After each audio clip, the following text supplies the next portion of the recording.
2025 NFL team previews. Pittsburgh Steelers. Last year was just another Mike Tomlin season with a winning record, but as good as he's been as a motivator and getting the most out of what he hasn't won a playoff game since 2016. That's four straight playoff game losses by double digits, all in the wild card round. They've been desperate to find a long-term solution at quarterback. Not so sure Rodgers is exactly long-term. Now with Rodgers at quarterback, the win total is 8.5 with the under slightly juiced. I have them projected as an 8-win team, and my rating on them is pretty much no different than where they were last year. I didn't upgrade or downgrade them for Rodgers at QB and losing Najee Harris. The Steelers have now gone over 8.5 wins 5 straight years, and they are just such like a fortunate team. They finished plus 16 in turnover differential last year, which was good enough for second best in the league. I bet under Steelers 8.5 wins last year, and man, was it frustrating seeing them pull off win after win.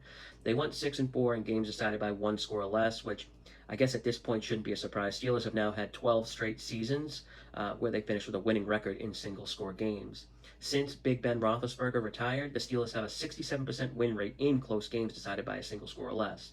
And usually turnovers and special teams are a big factor in those outcomes, and that's exactly what propelled the Steelers. Besides forcing the third most turnovers in the league, they ranked number 1 in EPA gain from turnovers. So in other words, they forced a lot of turnovers at the perfect time. Steelers finished last season with a slightly above league average strength of schedule. This season I have them facing a top 10 toughest strength of schedule. First 6 weeks is pretty soft, but starting week 7 in Cincy starts a brutal list of opponents where I have Pittsburgh only favored in 3 games from week 7 on.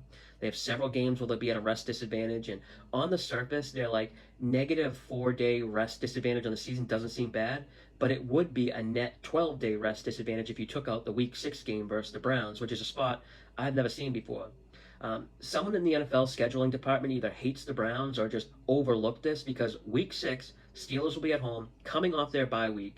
Their opponent, the Browns, are coming off a trip to London. I couldn't find another time where a team is on the road after an overseas game and playing a team coming off a bye. Steelers week 6 might be the biggest positive spot of any this season based on like situation and travel.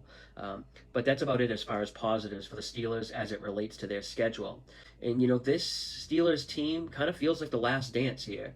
They're all in with Rodgers and some other veterans. Pittsburgh is the second oldest team in the league with a roster with an average age of almost 27, I think.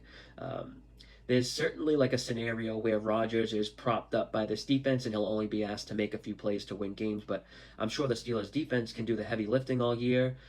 Can they, I guess?